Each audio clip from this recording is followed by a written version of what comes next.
Hello everybody, my name is Dr Hitesh Batavia, a dentist at Ravenscourt Dental Practice in Hammersmith, Holistic Dental Care.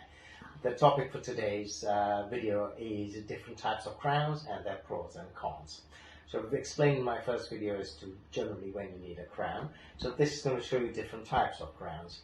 So I would normally divide crowns, the teeth on which you're doing crowning, as aesthetic zone, functional zone, or a combination of the two. The aesthetic zone tends to be the first 10 teeth in the mouth, 5 on the top left, 5 on the bottom left, and similarly on the lower one. And then the functional zone comes on the big molars, generally at the back. So if we're looking at the aesthetic zone, we're looking often, not always, if there's enough room and enough bulk of tooth to have a metal-free crown, which are completely porcelain, or a combination of porcelain with other filling materials as well. So this is how often it looks. It gives a much better aesthetic result. That, say for example, is a prepared tooth, and that's how the crown would fit on it. It gives much more lifelike look at that. Of course, sometimes complete porcelain crowns can break. Second one is called a bonded crown, where if you want more strength, you have the inside, which is made of metal. This is not mercury metal, it is metal as in a form of gold alloy, and then porcelain is bonded to it.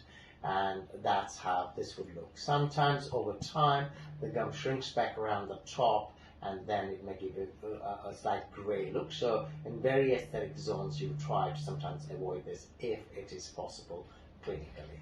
And the final one is on the functional teeth, which will be often right at the back.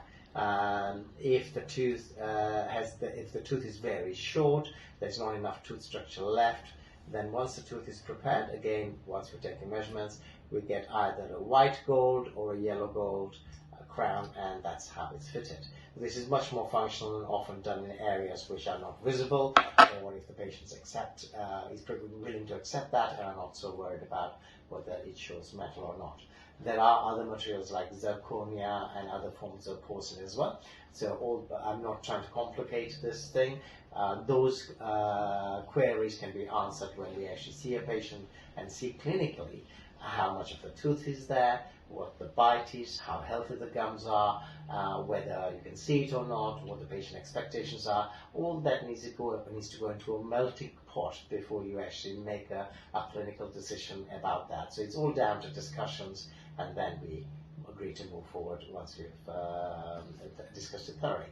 Thank you. I hope you enjoyed that and got some information out of that.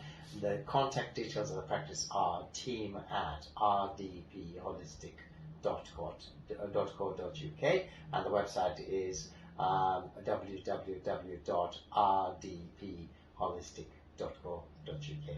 Thank you.